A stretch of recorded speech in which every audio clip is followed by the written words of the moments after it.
All right. Hey, I know these are some really dark days, some really tough times. But I got to tell you that I am still so proud to be an American. I still think this is the greatest country on the face of the planet. I still believe what Lincoln said. We are the last best hope of Earth. And I know that every single generation preceding ours has served, has struggled, has sacrificed to bring us through to this day at this moment. And I will be damned if we're the generation that loses it. So I came here tonight, and you came here tonight because we love America, and we're going to save America together. You with me? One of the things that sets us apart from so much of the rest of the world, and almost from the entirety of human history, is the rule of law.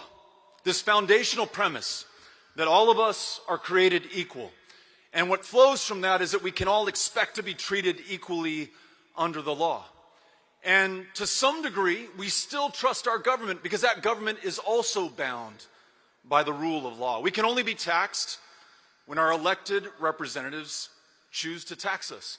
I can only be stopped and detained and arrested and imprisoned if I've broken a law passed by those who've been democratically elected to make those laws in the first place. And I'm owed due process and constitutional protections before they send my ass to El Salvador. Am I right about that? And look, under the laws of this country, the only way we can make war on another country is if we, the American people, say so through our elected representatives in Congress. Ladies and gentlemen, this war that Donald Trump is waging in Iran today is an illegal war. It is an illegal war. And like all wars, we have no idea what is going to happen next. How many people we will kill. How many of our people will be killed. How many billions or trillions of dollars this will cost us over the years and decades that this war might take. And listen, folks, we still can't find the fucking money to help the veterans who've served in Iraq and Afghanistan and Vietnam, who put their lives on the line for this country. Have we learned nothing?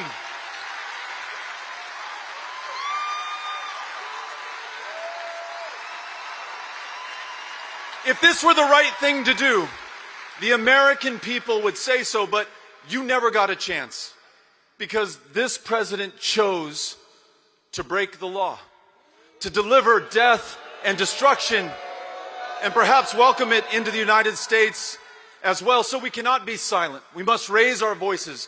We must stand to be counted at this moment of truth. We cannot be complicit in yet another American tragedy. We must stop this illegal war. That much is true. That much is true, but so is this. We cannot simply define ourselves by what we are against. If we have any hope of winning political power in Texas, of winning political power in the United States of America, we must be able to tell ourselves, our friends, our families, our fellow Americans, just what it is we are for.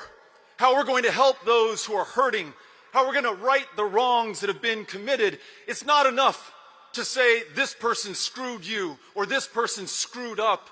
We have to also say how we're going to fix a system that has so badly failed almost every American except the wealthiest and the most powerful in this country. So imagine this. Let me paint a picture of the future. Imagine this. A world where the United States does not turn its back on its allies and its friends around the world, but instead works with them to pursue peace, to stop these wars and not to start new ones, that takes seriously this issue of nuclear proliferation in Iran or anywhere else that there is a threat, but that goes beyond that and says, look, why do we have to fear nuclear annihilation in the first place? Why does a madman like Vladimir Putin or Donald Trump for that matter have the power to wipe humanity off this planet? What about a nuclear arms-free future for this country and every human on the planet going forward? And what if, in the future, we really stood for human rights and self-determination of the people of the world? What if, just hear me, this is crazy. What if the United States were no longer complicit in the slaughtering of tens of thousands of children and families in Gaza? What if we used our extraordinary power to convene the countries of this world to ensure that there's a sovereign, independent state for the Palestinian people?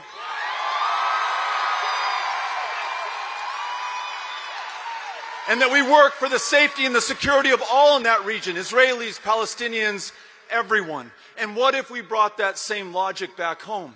And you no longer had to fear a plainclothes federal agent without a badge or without a warrant sweeping you off the streets to detain you, to send you to jail for life in El Salvador? And what if we followed that by rewriting our immigration laws in our own image, with our own values? If you want to come here and work and make this a better country, there should be a safe, legal, orderly path for you to do that. And listen, once and for all, we legalize dreamers. We legalize their parents. We legalize every working American who makes this country great, even greater as U.S. citizens.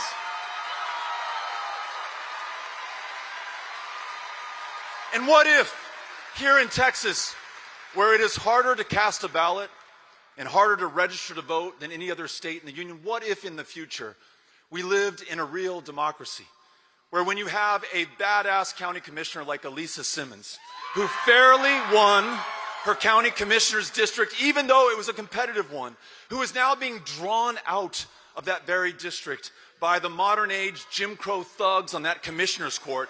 What if in the future we had a real democracy where no longer do the politicians pick their voters, it's the other way around? Not only do we have online voter registration, but same-day voter registration and automatic voter registration. We get big money out of politics, no more political action committees, no more corporations. And try this one on for size. What if we replaced Confederate Heroes Day as a state holiday with Election Day as a state holiday in the state of Texas? You with me?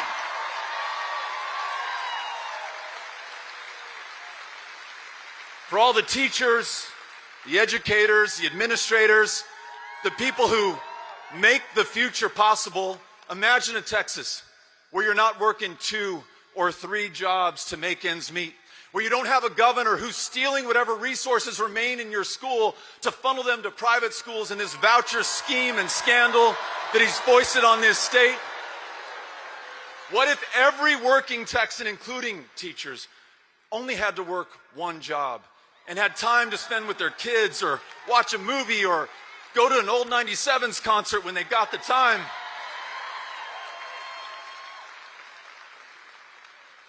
What if we stopped shoveling trillions of dollars to the wealthiest and most powerful in this country and instead use it on things that we really need, building millions of homes for people who need it across Texas and across this country? Trillions of dollars to fight and cure cancer, trillions of dollars to combat climate change so that our human species can survive generation after generation after generation. We have the resources, we have the power, but until now we have lacked the political will. And lastly, what if, just what if, we had a Democratic Party that fought, and I mean fought, for every single one of these things? They didn't roll over, they didn't bend over, they didn't play dead, they didn't make deals and bargains with Donald Trump and Elon Musk, but they fought for us, every single one of us, regardless of who we are or where we live. Not in 7 swing states, but in Alabama, in Mississippi, in Texas. You and me together can make this happen. And I'm here to tell you, we need a united front, the broadest possible coalition. So, if you voted for Donald Trump, we are glad that you came. We are glad that you came. You're welcome in this coalition. Same if you voted for Kamala Harris. And look, if you voted for Bernie Sanders, you were right all along.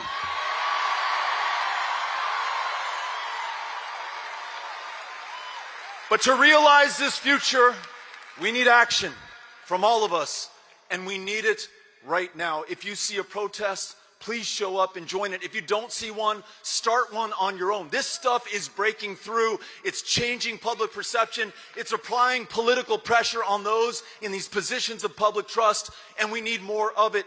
If you haven't decided yet that you're going to run for office, make that decision now. Run for every single position on the ballot, every county in the state, all 254 of them. We got to keep the faith. We got to keep up the fight. We got to match this vision with the action necessary to see it through. Are you all with me? Are we together? Are we going to fight? Are we going to win? It is now my pleasure to introduce a man in whom this vision, ambitious and aspirational, meets a work ethic second to none, Congressman Greg Casar. Y se baila así.